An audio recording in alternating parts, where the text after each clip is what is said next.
लक्ष्मी धन की देवी हैं, तो फिर कुबेर कौन है? हमारे सारे काम शुभ होने के बावजूद हम परेशान क्यों रहते हैं? शुभ के साथ लाभ का कॉन्सेप्ट क्या है? कृष्ण जी सिर्फ सेवियर नहीं हैं, वो हमें इन्वेस्टमेंट भी सिखाते हैं। जवाब में ढूंढेंगे अमीर बनने का तरीका। चौंकिए मत, इन्हीं सवालों में छुपे हैं वो राज जिन्हें हमें समझने की जरूरत है। हम सुनेंगे लक्ष्मी अलक्ष्मी की कहानी। बातें जरूर वेदों और पुराणों की होंगी, लेकिन कॉन्सेप्ट होगा आज का। आप समझेंगे बिजनेस मैनेजमेंट, अपनी कमाई को और बढ़ाने का तरीका। आप सीखेंगे इन्वेस्टमेंट के साथ क्यों जरूरी है चैरिटी। कितनी ही ऐसी कहानियां हैं जिन्हें बचपन में हमने सुना है, उनकी एक ही लर्निंग थी, अच्छा करोगे तो अच्छा फल मिलेगा। जो भी कहानियां आपने आज तक पढ़ी होंगी, उनसे आपने अच्छी लर्निंग तो ली होगी, लेकिन ये कभी नहीं सोचा होगा कि ये कहानियां आपको मनी कॉन्सेप्ट भी समझाएंगी। अब तक आपने लक्ष्मी जी को जिस रूप में माना, उस रूप के भी कई वेरिएंट हैं। मैं वादा करता हूँ ये शो आपको सोचने पर मजबूर कर देगा कि हमारे वेद और पुराण इतने रिच और हाई आईक्यू लेवल के हैं कि हमने अभी तक इनके कॉन्सेप्ट को समझा ही नहीं। जैसे आपने ABCD सीखी, तभी तो आप बोलना और लिखना सीख पाए। अब जब बचपन में आपने उन कहानियों को सुना, तो उसी तरह मेमोरी के हिसाब से अपनी लाइफ में उतार लिया। अब नया क्या होगा? ये नया क्या होगा का जवाब है देवदत्त पटनायक की book how to become a rich की इस बुक एक्सप्लेनेशन में। पटनायक अपनी बुक में एक अलग कॉन्सेप्ट पर बातें करते हैं। टोटल 12 कहानियों के साथ बताते हैं कि हमें इन कहानियों से नया क्या सीखना है। जैसे मोक्ष है अपने सारे कर्जे उतार देना। आप जब पैदा हुए थे, तभी से आप किसी न किसी के कर्जदार थे, यानी आप बैंक लोन का वेट मत कीजिए। जिस दिन आप पैदा हुए थे, उसी दिन से आप पर कर्ज चढ़ गया था। उसे कैसे उतारना है, पटनायक ये भी बताते हैं। वो कहते हैं लक्ष्मी चंचल है, एक जगह नहीं रुकती। तो कभी भी लाइफ में ये ना सोचें कि आप लक्ष्मी को बांध लेंगे। देवताओं के राजा इंद्र ने भी कितनी कोशिश की, क्या वो लक्ष्मी को बांध पाए? नहीं। बुक कहती है खुद इंद्र इतने अनकंफर्टेबल थे कि उन्हें दिन रात स्वर्ग छीन लिए जाने का डर सताए रहता था। हम भी तो पैसे को लेकर कितने अनकंफर्टेबल रहते हैं। हमें दिन रात भर सताता है कि कहीं पैसा चला ना जाए। इसी डर से बस हम जमा करते रहते हैं, डरे हुए रहते हैं। लेकिन लक्ष्मी जी तो चंचल हैं। तो सोचिए, क्या आप अपने पैसे के साथ सही कर रहे हैं? यकीन मानिए, आगे आने वाले एपिसोड आपको चौंका देंगे। आप खुद सोचने पर मजबूर हो जाएंगे कि जिसे मैं बेवजह की चीज समझता आ रहा था, वो मेरे लिए बेहद काम की थी। कहीं ना कहीं आपको महसूस होगा कि हाँ, ऐसा मेरे साथ हुआ है या हो चुका है। वादा करता हूँ, डेस्टिनी और कर्मा सच में आपको वहीं ले जाते हैं जो 3000 साल पहले वेदों और पुराणों में लिखा जा चुका है। दूसरी बात, हो सकता है कई किस्सों कहानियों से आप सहमत ना हो। पटनायक कहानियां बताते हैं, हमें मनी कॉन्सेप्ट समझाते हैं, वेद पुराणों के कॉन्सेप्ट को क्लियर करते हैं। वो अपनी बुक में बताते हैं कि लालच बुरी बला नहीं है, लेकिन हमें तो सिखाया गया था कि लालच बुरी बला है। अब इसे जस्टिफाई भी करते हैं देवदत्त कि लालच क्यों बुरा नहीं है। चलिए शुरू करते हैं फिर how to become a rich की बुक एक्सप्लेनेशन को अपने नेक्स्ट एपिसोड से। इसमें मैं और आप मिलकर रिवील करेंगे उस रहस्य को जो माँ पार्वती ने शिव जी को बताया। वो एक शब्द जिसे कहकर पार्वती ने शिव जी के सोचने का नजरिया बदल दिया। आपकी भूख यानी हंगर क्या है? खुद से सवाल कीजिए। मेरा एक घर हो अच्छा सा, मेरे पास गाड़ी हो, सक्सेस और अपनी तारीफ की भूख, अपने दोस्तों से ज्यादा पैसा कमाने की भूख, पूरी दुनिया घूम लेने का टारगेट, या ये कि आपके पास इतना पैसा हो कि दुनिया की ऐसी कोई चीज ना हो कि वो आप खरीद ना सकें। अगर ये भूख ही ना रहे तो क्या कोई पैसा कमाने के बारे में सोचेगा? पैसे का कोई मोल ही ना रहे तो किस बात की हंगर और किस बात का लालच? जो सवाल मैंने आपसे किए, उनमें से कुछ ना कुछ तो आप भी चाहते होंगे ही। अगर ऐसा ना भी हो, तब भी फैमिली के लिए आपको फाइनेंशियली मजबूत होना जरूरी है। ये एक लालच है, तब भी इसे बुक के ऑथर देवदत्त पटनायक बुरा नहीं मानते। ऑथर कहते हैं, इंडियन माइथोलॉजी हजारों साल पहले समझा चुकी थी कि रुपये की भूख बुरी नहीं है, जब तक हम उसका फ्लो ना रोक दें। फ्लो रोक देना मतलब ग्रीड बढ़ाना। मुझे दुनिया से कोई मतलब है, मैं अपने में खुश हूँ। मैं कोई चैरिटी नहीं करूंगा, मैं केवल अपने लिए सोचूंगा। ऐसा करना गलत है। मान लीजिए किसी ने ये डिसाइड कर लिया कि उसे एक लिमिट तक पैसा कमाना है। वो लिमिट है घर में लग्जरी की हर चीज का होना, एक बड़ी कार, एक बड़ा बंगला भी चाहिए होगा। इसके लिए उसे ज्यादा काम करना होगा, नए प्रोजेक्ट लेने होंगे और उन्हें टाइम पर पूरा करके देना होगा। हमारी नजर में ये किसी का लालच हो सकता है, उसकी पैसा कमाने की भूख लग्जरी की भूख है, लेकिन दोस्तों उसकी भूख एम्प्लॉयमेंट जनरेट करेगी। उससे नीचे की कैटेगरी का इंसान भी कमा सकेगा। लालची होना बुरा नहीं है। अगर सभी अमीर लालची ना हो तो दुनिया में पैसा कहां से आएगा? किसी बिजनेसमैन का रुपया कमाने का लालच ही नौकरियां पैदा करेगा, इससे एम्प्लॉयमेंट आता है। हाँ, अगर ग्रीड इस रूप में हो कि सिर्फ मैं कमाऊंगा और उन कमाए हुए रुपयों में से किसी को कुछ नहीं दूंगा, तब शुरू होंगी प्रॉब्लम्स। चलिए थोड़ा आसान करता हूँ और समझाता हूँ। गरीब सोचता है अमीर लालची है, मैं तो अपने कमाए पैसों से खुश हूँ। यहाँ उसकी ग्रीड खत्म हो गई, उसकी गरीबी की शुरुआत यहीं से हो जाती है। इस दुनिया में सेटिस्फैक्शन कुछ नहीं है। आप 10 करोड़ खर्च करना चाहेंगे 1 मिनट में, तो उसके भी ऑप्शन मौजूद हैं। घर, गाड़ियां, गहने, सिर्फ 1 मिनट में 10 करोड़ खत्म। लेकिन जब कमाने पर आए तो कितने दिन लगते हैं? महीनों, साल या कुछ साल या इससे भी ज्यादा। तो जरा सोचिए, सभी लोग अमीर हो जाएं तो क्या होगा? इसका तो एक एग्जाम्पल भी है, चलिए जानते हैं। साउथ अमेरिका के वेनेजुएला और साउथ अफ्रीका के जिम्बाब्वे पर कर्ज बढ़ा तो उन्होंने इस फाइनेंशियल क्राइसिस के कारण नोट ज्यादा छाप दिए। अब हुआ उसका उलट, सभी अमीर हो गए। लोगों के हाथ में बेहिसाब पैसा पहुंचा तो उन्होंने जमकर खरीदारी की। अब डिमांड बढ़ गई तो मार्केट में प्रोडक्ट की कीमतें भी बढ़ने लगी। वेनेजुएला में तो एक पैकेट ब्रेड की कीमत लाखों तक पहुंच गई थी। महंगाई बढ़ती ही गई। दोनों ही देशों की फाइनेंशियल कंडीशन बहुत बिगड़ गई। ज्यादा नोट छापने से महंगाई 7वें आसमान पर पहुंच गई। इसके पीछे फंडा ये है कि ज्यादा नोट छापे जाने से लोगों के पास पैसा भी ज्यादा पहुंचा और उनकी जरूरतें भी अचानक बढ़ गईं। इससे चीजें ज्यादा कंज्यूम होने लगी और प्रोडक्ट थे लिमिट में। फिर तो महंगाई बढ़नी ही थी। इसलिए हम सभी एक कैटेगरी में डिवाइड हैं। इसी से लाइफ सर्कल, इकोनॉमिकल सर्कल जुड़ा है। सोचिए, अगर कल से हिरण ही शेर का शिकार करने लग जाए तो क्या होगा? यही पैसे के साथ भी है। सबकी कैटेगरी डिसाइडेड है। सभी अमीर नहीं हो सकते, सभी गरीब नहीं हो सकते हैं। ऑथर भी इस लॉजिक को शिव, पार्वती और कामदेव की कहानी से जोड़ते हुए समझाते हैं। चलिए उस कहानी को जानने से पहले आप ये बताइए, कामदेव कौन है? सेक्सुअल डिजायर को पूरा करने वाले देवता नहीं, वो इससे कहीं ज्यादा हैं। कामदेव ग्रीड हैं, हमारी क्रेविंग्स हैं। उन्हीं से हमें एम्बिशन मिलता है। इंसानों में जलन पैदा होती है और यही जलन गरीब से अमीर बनने का सफर तय करती है। जो मैंने आपसे शुरुआत में पूछा वही तो कामदेव है, जो आप में ये सारी जिज्ञासाएं, लालच पैदा करते हैं। अचानक कामदेव की चर्चा करना जरूरी था क्योंकि वो भी एक मेन कैरेक्टर हैं जिनके जरिए आप और मैं जीतने की जिद करते हैं, सब कुछ पा लेने का खतरा मोल लेते हैं। चलिए अब कहानी पर वापस आते हैं। पार्वती जी चाहती थीं कि उनका विवाह शिव जी से हो। अब शिव ठहरे एकांत में निवास करने वाले और सांसारिक मोह से दूर रहने वाले। उन्हें तो भस्म पसंद है, प्रलय उनकी गोद में पलता है। खुश हो जाएं तो भोलेनाथ, रूठ जाएं तो रुद्रदेव। तो शिव तपस्या में लीन थे, उनका ध्यान पार्वती की ओर नहीं था। इधर कामदेव ठहरे प्रेम के देवता। वे मां पार्वती की तपस्या से खुश हुए और पहुंच गए भोलेनाथ की तपस्या भंग करने। कामदेव ने शिव शंभू पर पुष्प बाण चला दिया और तपस्या भंग कर दी। शिव अपने रौद्र रूप में आ गए और उनकी तीसरी आंख खुल गई। उन्होंने कामदेव को भस्म कर दिया। पार्वती जी ने देखा और शिवजी से नाराज होकर वहां से चली गईं।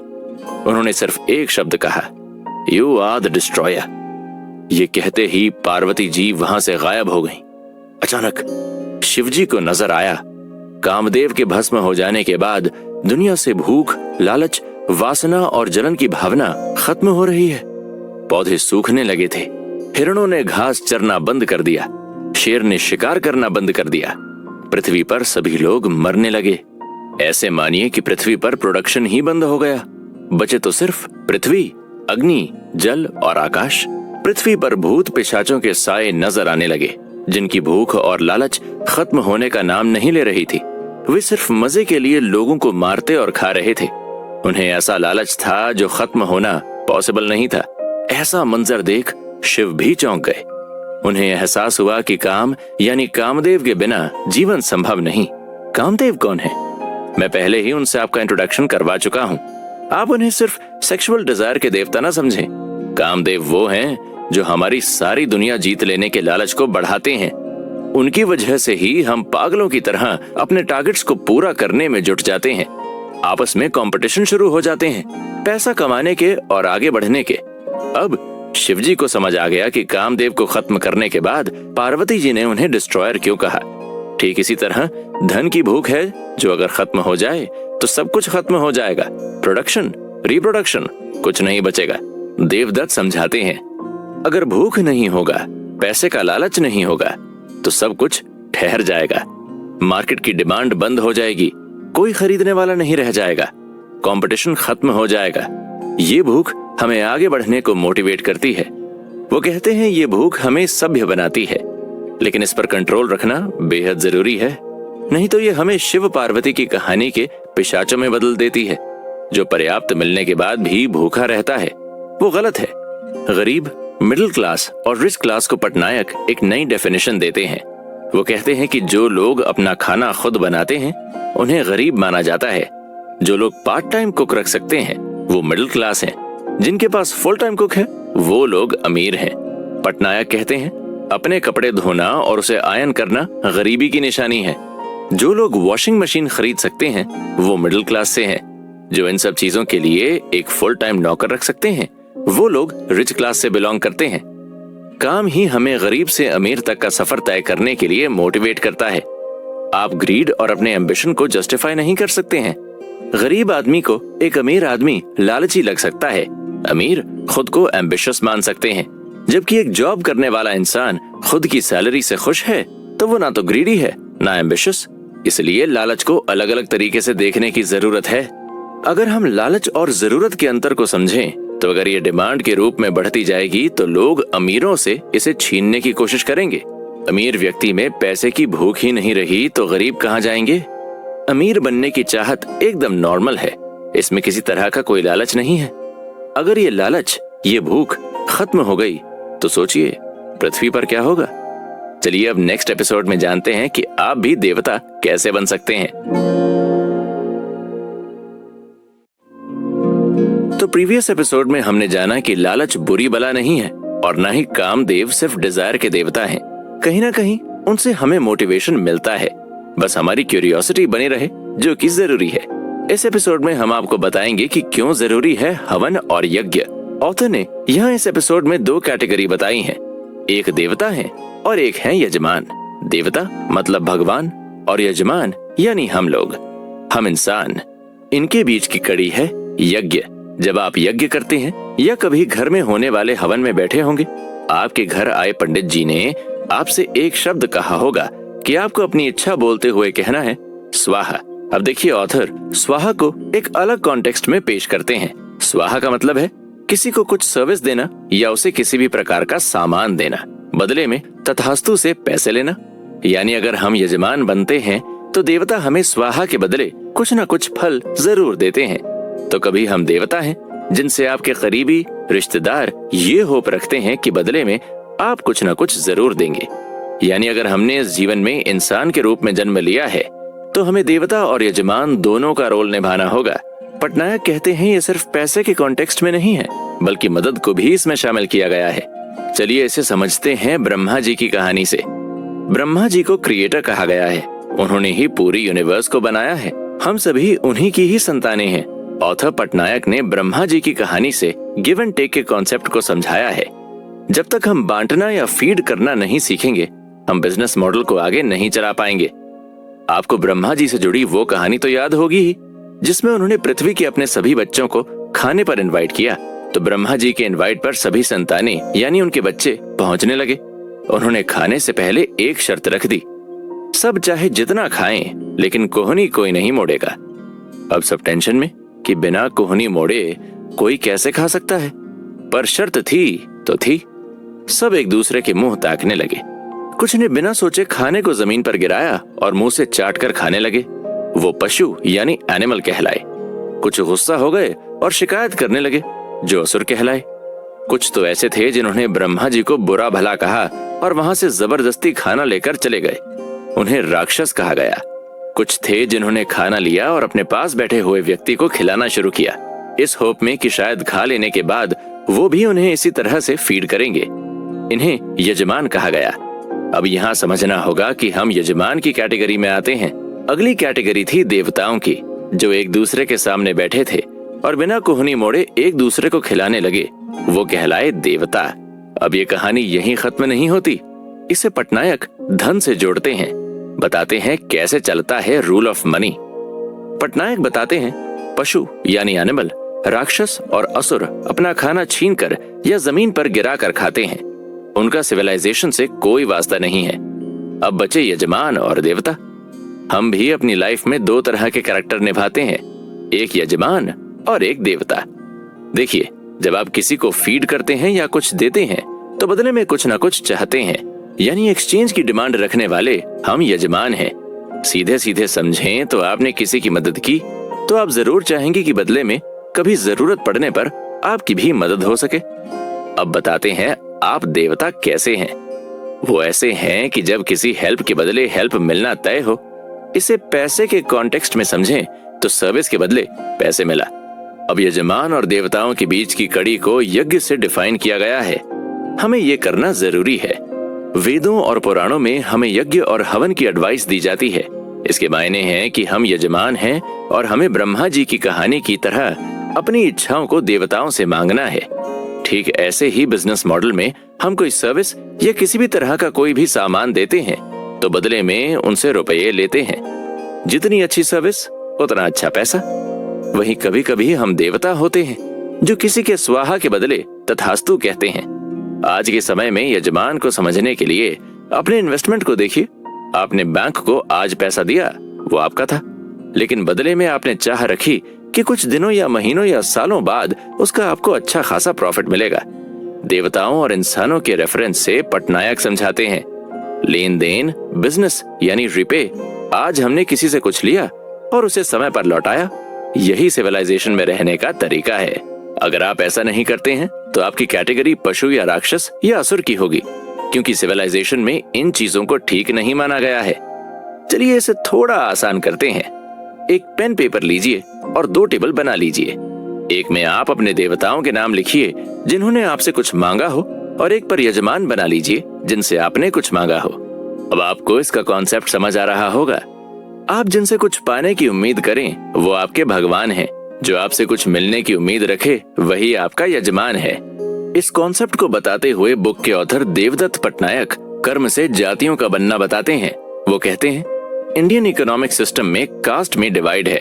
अगर कोई कास्टिज्म को आज भी सपोर्ट करता है तो वो इग्नोरेंस यानी अविद्या या ईगो यानी अहम के कारण ऐसा कह रहा है। वो कहते हैं वो वक्त गया जब क्षत्रिय को राज करने का अधिकार था, ब्राह्मणों को शिक्षा देने का, वैश्यों को बिजनेस करने का और शूद्रों को सर्विस प्रोवाइड करने का।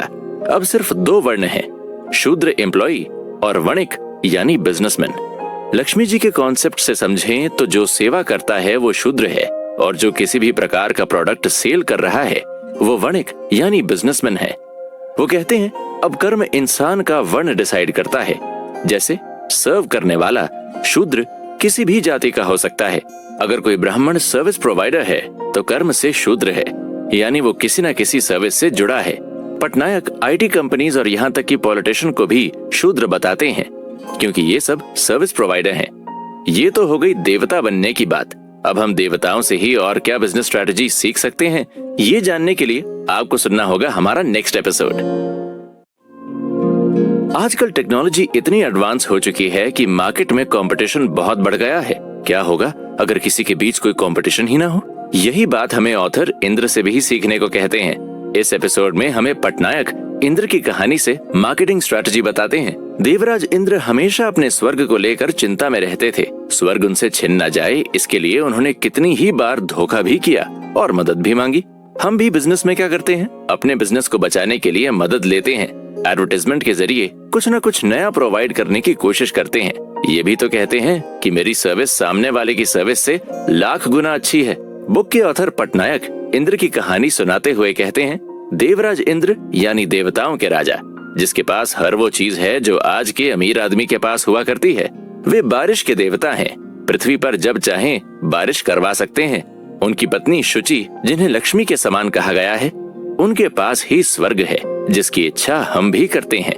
वो स्वर्ग इंद्र के आदेश पर किसी भी दिशा में घूम सकता है। उनके पास कई अप्सराएं हैं जो उनका मनोरंजन करती हैं। इंद्र वो हैं जो खुश हो जाएं तो बारिश कर सकते हैं। उनके पास इतना कुछ है कि पूरी दुनिया को बांट दें फिर भी कोई कमी नहीं आएगी। इतना सब कुछ होने के बावजूद भी इंद्र परेशान रहते थे। क्यों? उन्हें डर लगा रहता था कि उनसे कोई स्वर्ग ले न जाए। इसके लिए इंद्र ने वो सब किया जो एक बिजनेसमैन को अपनी मार्केटिंग स्ट्रेटजी में शामिल करना चाहिए। जानते हैं आखिर इंद्र से हमें क्या सीखने को मिलता है। कहानी शुरू होती है राजा सगड़ से। कहते हैं उनके 60,000 बेटे थे और सगड़ ने अश्वमेध यज्ञ शुरू किया। इंद्र को जब ये बात पता चली तो वे चिंता में पड़ गए। उन्हें डर सताने लगा कि कहीं इंसान मुझसे मेरा स्वर्ग न छीन ले। इधर विष्णु जी ने भी इंद्र को बुलाया और कहा, आप सावधान रहें। अगर राजा सगड़ को यज्ञ में सफलता मिल जाती है तो आपको अपना सिंहासन गंवाना पड़ेगा। इंद्र ने इससे डरकर उनके यज्ञ में प्रॉब्लम क्रिएट करनी शुरू कर दी। जब आखिर में कोई जतन काम न आया तो उन्होंने एक नया आइडिया सोचा। उन्होंने विश्वामित्र को मोहरा बनाया। इंद्र ने विश्वामित्र की गुफा में अश्वमेध यज्ञ के घोड़े को छिपा दिया था।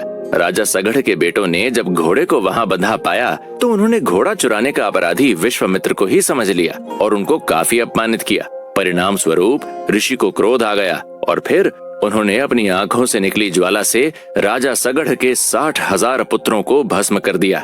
राजा इंद्र ने धोखे से ही सही लेकिन अपना स्वर्ग बचा लिया। ठीक ऐसे ही बिजनेस है। आपको हमेशा हर जगह नजर रखनी होती है, अपनी मार्केटिंग स्ट्रेटजी तैयार करनी होती है। जैसे इंद्र के विश्वामित्र को वो कस्टमर बनाया जिनका उनके स्वर्ग से कोई लेना देना नहीं था। अब जरा अपने बिजनेस को देखते हुए सोचिए। इंद्र ने अपने कंपेटिटर्स को खत्म करने के लिए नए नए आइडिया लगाने शुरू किए। इंद्र किसी हाल में नहीं चाहते थे कि उनसे स्वर्ग छीन लिया जाए। ऐसे ही आप सोचिए, आपके बिजनेस में कंपेटिटर के रूप में सगड़ राजा कौन है और ऐसे कौन से कस्टमर्स हैं जो आपके लिए विश्वामित्र की तरह आपकी मदद कर सकते हैं। हमेशा इन चीजों को याद रखें। कंपटीशन का डर और डिमांड की कमी हमारे सिंहासन यानी बिजनेस को इंद्र की हालातों की तरह लगातार परेशान करती रहती है। इसलिए हम हमेशा अनसेफ फील करते हैं जब हमारे प्रोडक्ट और सर्विसेज को बदल दिया जाता है या फिर जब हमारे प्रोडक्ट और सर्विसेज की कोई मांग नहीं होती है तो हमें पैसे का नुकसान होता है। इंद्र की इम्पोर्टेंस भी तब तक है जब तक वे बारिश करते हैं। ठीक वैसे ही हमें भी रेलेवेंट बने रहना होगा और जब हमारे बिजनेस में कोई कंपटीशन नहीं होता, हमेशा हमारी ही डिमांड रहती है, तो हम इंद्र की तरह सेल्फ ऑब्सेस्ड, घमंडी और ज्यादा डिमांड पर सप्लाई धीमी कर देते हैं। वक्त आने पर ये चीजें हमारे खिलाफ जाती हैं। यही कारण है कि मोनोपोली खत्म हो जाती है। कंपटीशन हमें बनाए रखता है, हम एक्टिव रहते हैं और नया करने की सोचते हैं। घटती डिमांड का डर हमें सतर्क रखता है, हमें बेहतर मार्केटिंग करने और अपने स्किल्स को बढ़ाते रहने के लिए मजबूर करता है। एग्जाम्पल के लिए, मान लीजिए कि आपके बिजनेस में ऐसा टाइम आया कि आपके कंपेटिटर आपसे ज्यादा या बेहतर सर्विस प्रोवाइड कराने लगे हैं, या हुआ ये कि आप किसी ऐसे प्रोडक्ट को बेचने लगे जिसकी अब मार्केट में कोई डिमांड ही नहीं है, जैसे कीपैड वाला मोबाइल, या आपके बिहेवियर से आपने अपने कस्टमर्स को इतना परेशान कर दिया हो कि वो आपसे कुछ लेना ही ना चाहते हो। अब बिजनेस चलाने के लिए आप साम दाम दंड भेद का यूज कर सकते हैं, लेकिन किसी के साथ इंद्र की तरह धोखा नहीं करना है। आप एक हेल्दी कंपटीशन के जरिए भी अपनी कंपनी और बिजनेस को ग्रो कर सकते हैं।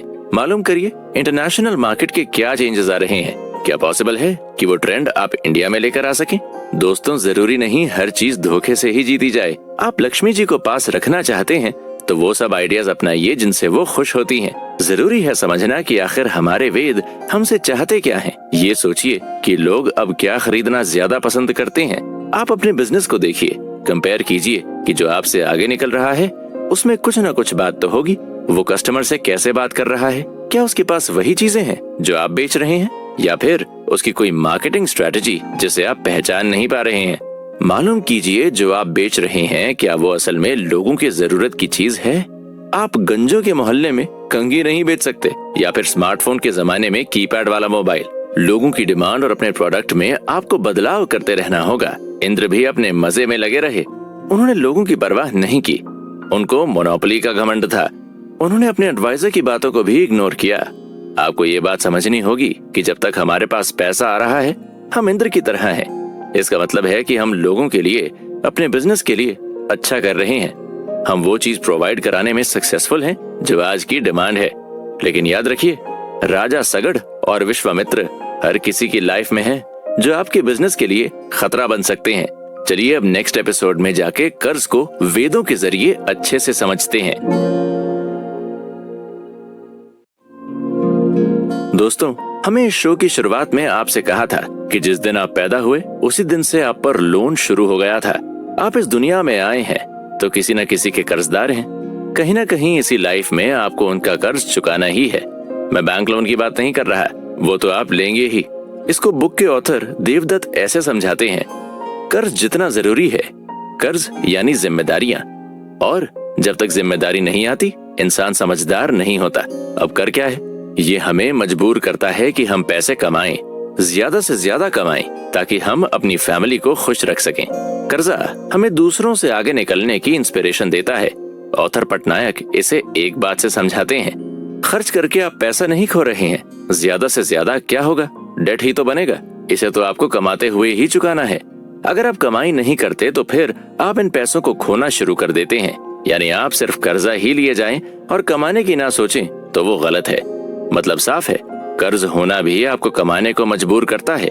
सोचिए, अगर आप पर जिम्मेदारियां ना हो तो आपकी कमाने की इच्छा ही खत्म हो जाएगी। पटनायक बिजनेस मॉडल से धर्म के रास्ते पर चलने की भी सीख देते हैं। वो उस कर्जे के बारे में चर्चा करते हैं जिसके बारे में हमने कभी सोचा नहीं।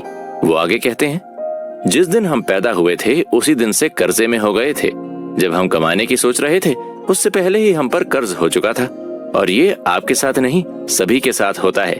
पटनायक इस बिजनेस के नजरिए को समझाने की कोशिश करते हैं।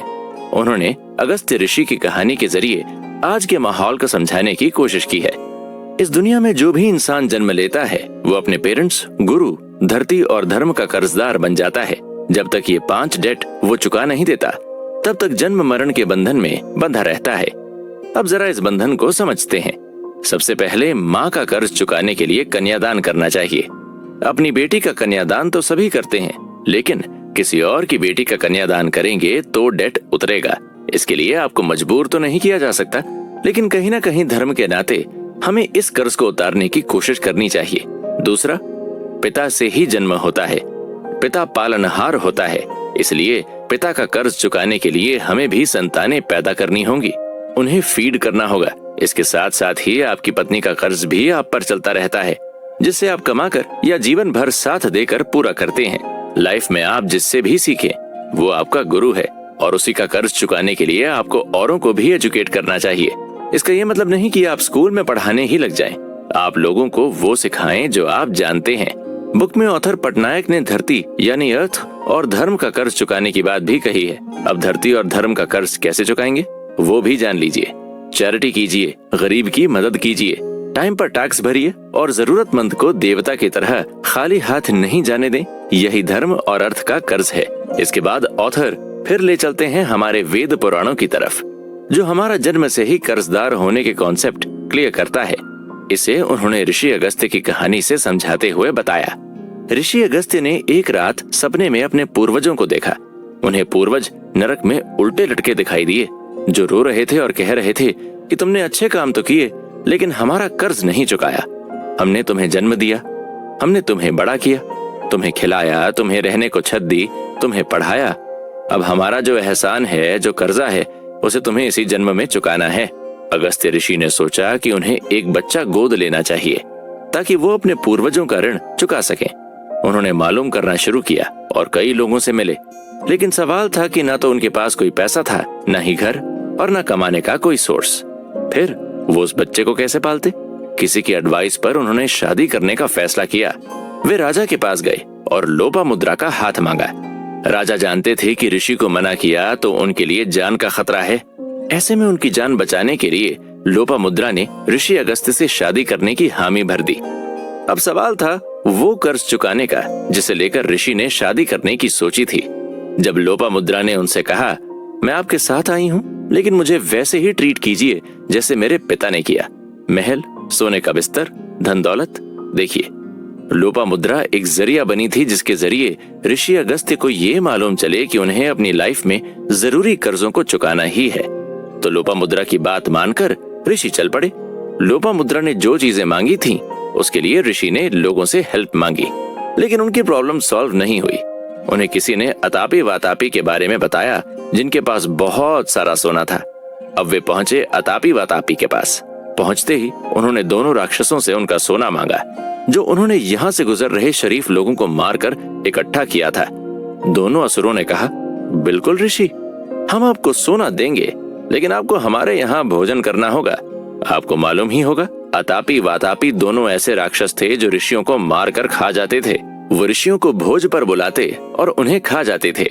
इनको गैस्ट्रिक डीमन भी कहा गया है। तो जैसे ही ऋषि वहां पहुंचे और भोजन करने के बाद थोड़ी देर आराम करने लगे, तभी अतापी ने वातापी को आवाज लगाई, जो खाना शुरू करने से पहले ऋषि के पेट में पहुंच चुका था। वो बाहर आने ही वाला था कि ऋषि ने पेट में हलचल महसूस की और अपनी ताकत से वातापी को पचा लिया, यानी उसे पेट से बाहर ही नहीं आने दिया, उसे वहीं खत्म कर दिया। अतापी अपने भाई की मौत पर बहुत रोया, लेकिन कुछ न कर पाया। इधर ऋषि ने अतापी से आधा सोना मांगा और घर की ओर चल दिए। उन्होंने सब लाकर लोपामुद्रा को दे दिया। इसके साथ ही उन्होंने अपना कर्ज उतार लिया। इसके बाद ऋषि को एक बेटा हुआ, जिसने उन्हें काशी दर्शन कराए और उस बेटे ने भी अपना कर्ज उतारा। काशी में ही कोतवाल के रूप में उनकी मुलाकात भैरव से हुई। उन्होंने ऋषि अगस्त्य को इस कर्ज के बारे में बताया, जिसे मोक्ष कहा गया है। तो आपने स्टोरी से क्या सीखा दोस्तों? हमें किसी भी डेट को चुकाने के लिए लक्ष्मी चाहिए। ऐसे में बुरा नहीं है कि हम कमाएं, लालच करें, रिस्क लें और आगे बढ़ें। पटनायक साबित करते हैं कि हम इस दुनिया में आए हैं तो ये सारे कर्जे हमें चुकाने ही होंगे। ऐसा बिल्कुल नहीं है कि जिनके पास बेशुमार दौलत है उन्हें कर्जा चुकाने की जरूरत नहीं। वो भी किसी न किसी तरह इसी जन्म का कर्जा चुकाते हैं। एक बात और है, ऐसा बिल्कुल नहीं है कि जिसे रुपया पैसा अपनी विरासत में मिला है उसे किसी तरह का कर्ज नहीं चुकाना है। दोस्तों, उन्हें भी कर्ज चुकाना पड़ता है।